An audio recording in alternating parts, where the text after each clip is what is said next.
دین جاننا چاہتا تھا، میں عالم کے پاس گیا، عالم نے کہا تم اگر اللہ کی عبودیت پرستش کو اختیار کرنا چاہتے ہو 5 وقت نماز پڑھو. اب نماز میں میری آنکھ نہیں کھلتی، یا نماز کاموں کی مصروفیت کی وجہ سے رہ جاتی ہے، یا طبیعت میں استحضار پیدا نہیں ہوتا، تو اب یہ کام تو دین کا عالم نہیں کرے گا، تو یہ گیپ کیسے فل ہوگا پھر؟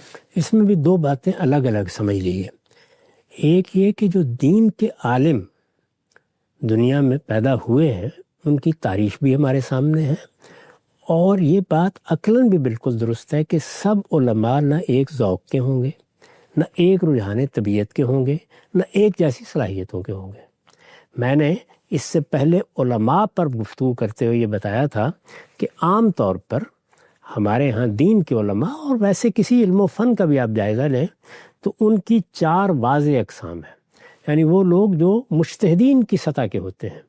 مجتہدین کی سطح کے علماء کا زیادہ ربط و ضبط خود دین کے کانٹینٹ سے رہتا ہے. ٹھیک، وہ علم و تحقیق کی دنیا میں زیادہ تر اپنے آپ کو مصروف رکھتے ہیں، ان کا زیادہ اشتغال اسی سے ہوتا ہے. یعنی چیزوں کو سمجھنا، ان کی تنقیح کرنا. دوسرے لفظوں میں یہ کہیے کہ وہ تفقہ فی الدین کا جو حکم اللہ تعالیٰ نے دیا ہے علماء کو، زیادہ تر اپنی توجہات کا مرکز اس کو بنائے رہتے ہیں. اس کے بعد محقق علماء ہیں. وہ ظاہر بات ہے کہ جو چیزیں بھی سامنے آتی ہیں ان کو جانچتے پرکھتے رہتے ہیں. یعنی اجتہاد کا درجہ تو بہت بلند ہے، لیکن عام طور پر محققین جانچتے پرکھتے رہتے. کوئی چیز غلط تو نہیں آ گئی، کوئی چیز اپنے حدود سے تجاوز تو نہیں کر گئی، کہیں پاؤ کو سیر تو نہیں بنا دیا گیا، سیر کو پاؤ تو نہیں بنا دیا گیا، کوئی چیز لوگوں کے لیے خلط مبث کا باعث تو نہیں بن رہی. تو وہ یہ کام کرتے رہتے ہیں، تنقیح کا کام، چیزوں کو چھانٹنے کا کام. اس کے بعد میں نے 2 اقسام بیان کی تھی. یعنی معلم علماء ہوتے ہیں. اب تعلیم کے دونوں پہلو ہیں، اصلاح و دعوت اور تعلیم. دونوں اقسام کو اگر آپ دیکھیں تو ان کے 2 الگ الگ پہلو ہیں. بعض لوگ وہ ہوں گے کہ جو دین کے کانٹینٹ کو سکھانے میں زیادہ دلچسپی رکھتے ہوں گے. ٹھیک ہے، بھی نماز کے اعمال کیسے ادا کرنے ہیں، کیسے ادا کرنے ہیں، اس کی حقیقت کیا ہے، یہ باتیں سکھائیں. یعنی دین میں دونوں ہی چیزیں ہوتی ہیں، یہ سب چیزیں سکھائیں گے.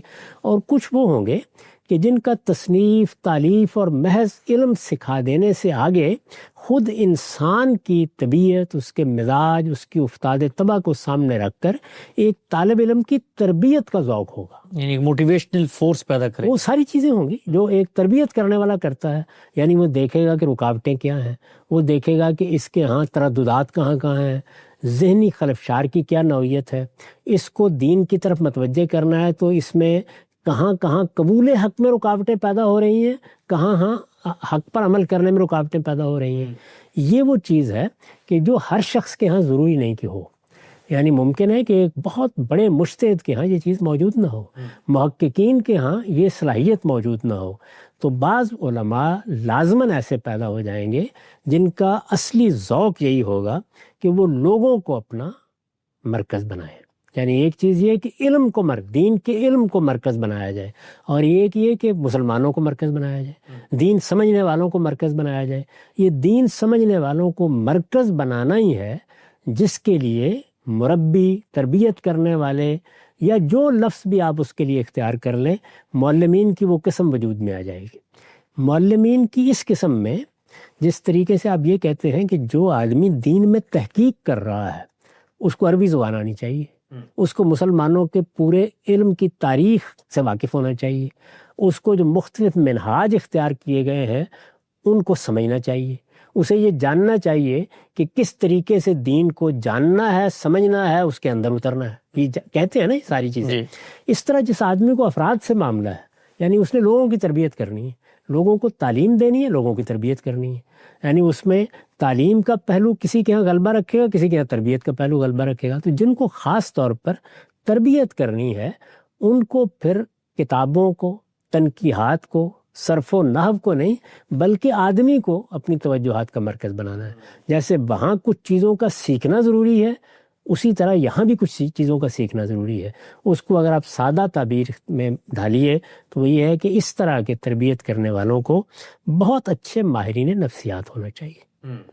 یعنی وہ انسانی نفسیات کیا ہے، انسان میں رکاوٹیں کیسے پیدا ہوتی ہیں، انسان خرابیوں کی طرف کیوں زیادہ مائل ہوتا ہے، اس کی شخصیت میں وہ کیا جگہ ہیں جہاں نشیب و فراز ہیں، ان کو دور کرنا ہے، اس کے طریقے ڈھونڈیں گے.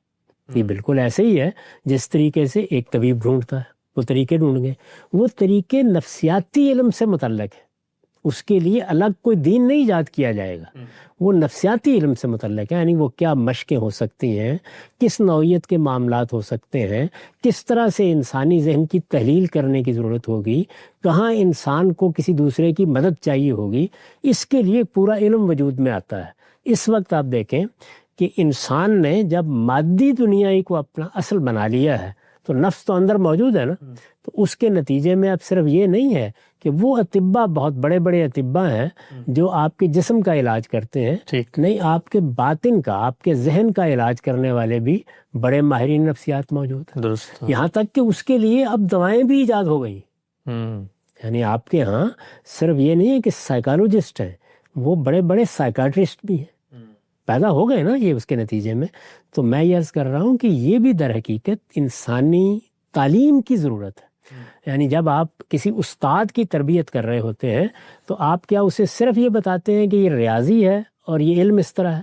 نہیں، ریاضی پڑھانی کیسے ہے، بچوں کو ریاضی کا شوق کیسے پیدا کرنا ہے، صحیح، انہیں اس سے وابستہ کس طریقے سے کرنا ہے، یہ سارا کا سارا تعلیمی نفسیات کا موضوع ہے۔ تو تعلیمی نفسیات کے ماہرین ہی کو معلم ہونا چاہیے۔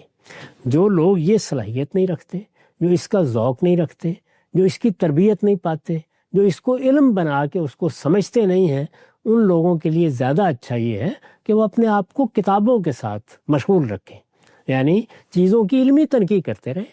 ان کا یہ کام نہیں ہے کہ وہ لوگوں کے ساتھ زیادہ اشتغال رکھیں۔ تو میں نے یہ اس لیے عرض کیا کہ جو معلم علماء ہیں یا جو اصلاح و دعوت کو اپنا موضوع بناتے ہیں، ان کی ساری توجہات کا ارتکاز بھی فرد پر ہونا چاہیے، اور جب فرد پر ہوگا تو اس کے لازمی نتیجے کے طور پر یہ علم وجود میں آئے گا۔ ٹھیک، اس کو آپ کوئی نام دے سکتے ہیں، جو نام چاہے دے لیں، لیکن اس علم میں کوئی دین ایجاد نہیں کیا جائے گا، اس میں کانٹینٹ میں کوئی کمی نہیں کی جائے گی، اس میں کانٹینٹ میں کوئی اضافہ نہیں کیا جائے گا۔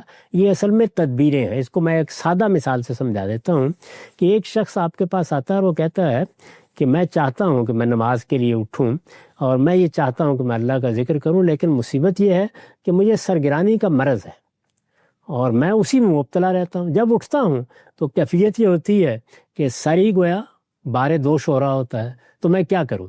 تو ایک شخص یہ کہتا ہے کہ بھائی اس مقصد کے لیے فلاں دعا موجود ہے، تم وہ دعا لے لو۔ اب یہ دعا یہ کوئی دینی چیز نہیں ہے، یہ اصل میں ایک ایجاد ہے جو لوگوں نے اپنے تجربات سے کر لی ہے۔ وہ آپ کو ایک ڈسپلن کی گولی دے دیتا ہے اور یہ کہتا ہے کہ یہ تم لے لو، اس کے بعد تم سے صبح اٹھو گے تو بالکل نشاط کے ساتھ اٹھو گے اور اطمینان کے ساتھ نماز پڑھ لو گے۔ تو یہ اس نے جو کام کیا، یہ کیا کیا؟ اس نے جسم میں جو ایک خرابی پیدا ہو رہی تھی، اس خرابی کو اپنے تجربات کی روشنی میں دور کرنے کے لیے جو دوا ایجاد کی گئی تھی وہ آپ کو دے دی۔ تو اس طرح کی جو دوا ہے، یہ دوا کے طور پر بھی ہوتی ہے، یہ اعمال کے طور پر بھی ہوتی ہے۔ اس میں بعض اوقات نفسیاتی نوعیت کی تربیت کی ضرورت پڑ جاتی ہے۔ یہ سارے جتنے معاملات ہیں، جس طرح ایک بڑا اعلیٰ درجے کا طبیب ان سب چیزوں کا خیال رکھتا ہے، بالکل اسی طرح سے اصلاح و دعوت اور دین کی تعلیم کا کام کرنے والوں کو یہ ضرور اپنے پیش نظر ملحوظ رکھنا چاہیے۔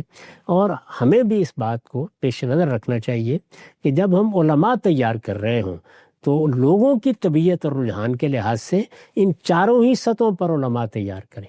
یعنی وہ جو غیر معمولی صلاحیت کے لوگ ہیں، ان میں تو خیر کوئی ضرورت نہیں ہوتی تیاری کی، وہ آپ سے آپ بن جاتے ہیں، بڑے مجتہدین محققین پیدا ہو جاتے ہیں، وہ خدا ہی پیدا کرتا ہے۔